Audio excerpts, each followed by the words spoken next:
সুজনস স্টোরিতে সবাইকে স্বাগতম। আজকে আপনাদের সাথে আরেকটি ভূতের মজার গল্প নিয়ে হাজির হয়েছি। আশা করি গল্পটি শুনলে সবাই ভালো লাগবে। এক লোক রাতের অন্ধকারে একা জঙ্গলের পথ ধরে বাড়ি ফিরছিল। হাতে টিম টিম করে জ্বালা হারিকেন। চলতে চলতে হঠাৎ সে লক্ষ্য করলো হারিকেনের আলো পড়ে রাস্তার পাশে কি যেন ঝিকঝিক করে উঠল।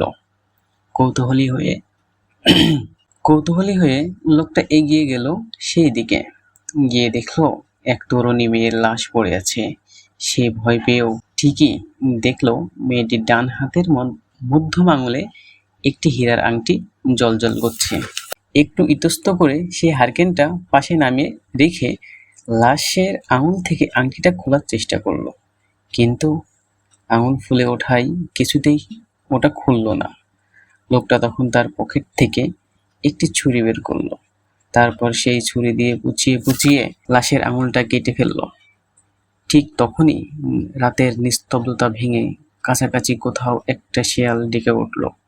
লোকটা প্রচণ্ড ভয় পেয়ে ওই আঙুল সহ আংটি পকেটে পুরে ছোটা শুরু করলো।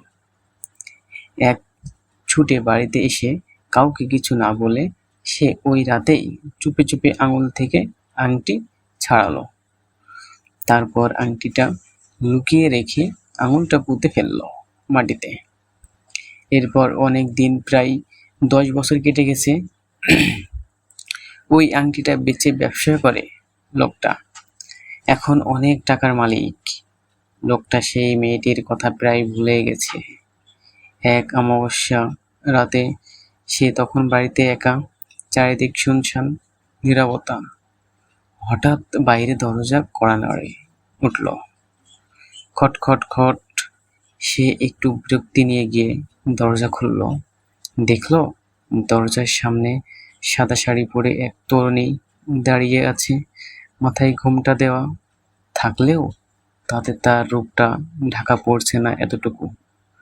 লোকটা গদগদ হয়ে প্রশ্ন করলো, কি ব্যাপার, কাকে চান?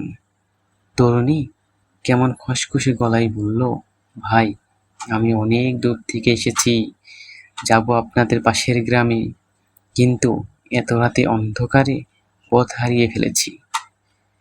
এদিকে প্রচণ্ড ক্ষুধা পেয়েছে। আমাকে যদি আজ রাতে একটু আশ্রয় দিতেন, একটু খাবার দিতেন। লোকটা যেন এমন সুযোগের অপেক্ষাতেই ছিল। বাড়িতে সে একা, তাই আবার এমন তরুণী মেয়ে। সে বলল, আসুন আসুন, কোনো চিন্তা নেই, সব ব্যবস্থা হবে। সে মেয়েটিকে বসতে দিয়ে খাবার নিয়ে এলো। মেয়েটি খাবার থাল টেনে নিয়ে খাবার মাখাতে লাগলো। লোকটা তখন রঘুতুর চোখে মেয়েটির দিকে তাকিয়ে আছে। হঠাৎ সে চমকে উঠল। দেখলো মেয়েটি যে হাত দিয়ে খাবার খাচ্ছেন, সে হাতে তার 4টি আঙুল। মধ্যমা আঙুলটা যেখানে থাকার কথা সেখান থেকে রক্ত ঝরছে। লোকটির আত্মা কেঁপে উঠল। সে ভয় পাওয়ার গলায় জানতে চাইল, আহ, আপনার হাতের আঙুলে কি হয়েছে?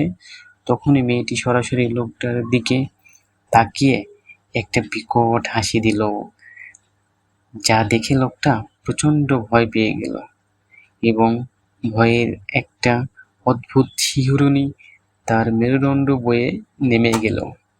মনে হলো মেয়েটাকে সে কোথাও দেখেছে। তখনই মেয়েটা কথা বলে উঠল, আপনি তো জানেন আমার আঙুলের খবর। লোকটা ভয়ে ভয়ে বলল, মানে? মেয়েটা ভয়ঙ্কর একটা হাসি দিয়ে বলে উঠল, মনে পড়ে আজ থেকে 10 বছর আগে রাস্তার পাশে একটা মেয়ের লাশ পড়ে থাকতে দেখেছিলেন? আপনি লাশের মূল্যবান অলংকারগুলো নিয়ে সরে পড়েছিলেন, সাথে লাশটির মধ্যমা আংটির জন্য আঙুলটাও কেটে নিয়েছিলেন। মনে পড়ে আপনার? আপনি যদি লোকজনকে লাশটার কথা অন্তত বলতেন, তাহলে অন্তত শিয়াল কুকুর একটা মুসলিম অসহায় এবং পরিস্থিতির শিকার মেয়ের লাশ ছিঁড়ে ছিঁড়ে খেত না। আপনি তো আংটির লোভে লাশটার একটা আঙুল পর্যন্ত কেটে ফেললেন।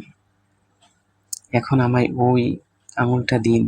মধ্যমার আঙুল না থাকলে কত যে অসুবিধা সেটা বলে বোঝানো যাবে না। তখনই লোকটার 10 বছর আগে দেখা লাশের চেহারার কথা মনে পড়ে। এই মেয়েটার লাশ থেকেই সে ওই আংটিটা পেয়েছে। তাহলে এখানে এলো কোথা থেকে? আর কিছু ভাবতেই পারলাম না, তার আগেই জ্ঞান হারালো। সকলে বাড়ির লোকজন ফিরে এলে অনেক ডাকাডাকি করেও দেখলো যখন কেউ দরজা খুলল না, তখন দরজা ভেঙে বাসায় ঢুকে দেখে লোকটার নিস্তেজ দেহ যেন প্রবল আতঙ্কে হারিয়েছে। ডাক্তাররা পরীক্ষা করে বলে অতিরিক্ত মানসিক চাপের ফলে স্ট্রোক করে মারা গেছে। আর লোকটা যেখানে ওই আঙুলটি পুঁতে রেখেছিল সেখানে কেউ যেন মাটি খুঁড়ে রেখে গেছে। আসল ঘটনাটি কেউ বুঝতেই পারল না। এটা যেন লোকটার পাপের শাস্তি। আজকে এই পর্যন্তই। আরও মজার মজার ভূতের গল্প নিয়ে আপনাদের সামনে হাজির হব। এই পর্যন্ত আপনারা সাথেই থাকবেন, সুস্থ থাকবেন এবং আমার চ্যানেলটিকে সাবস্ক্রাইব করবেন। ধন্যবাদ সবাইকে।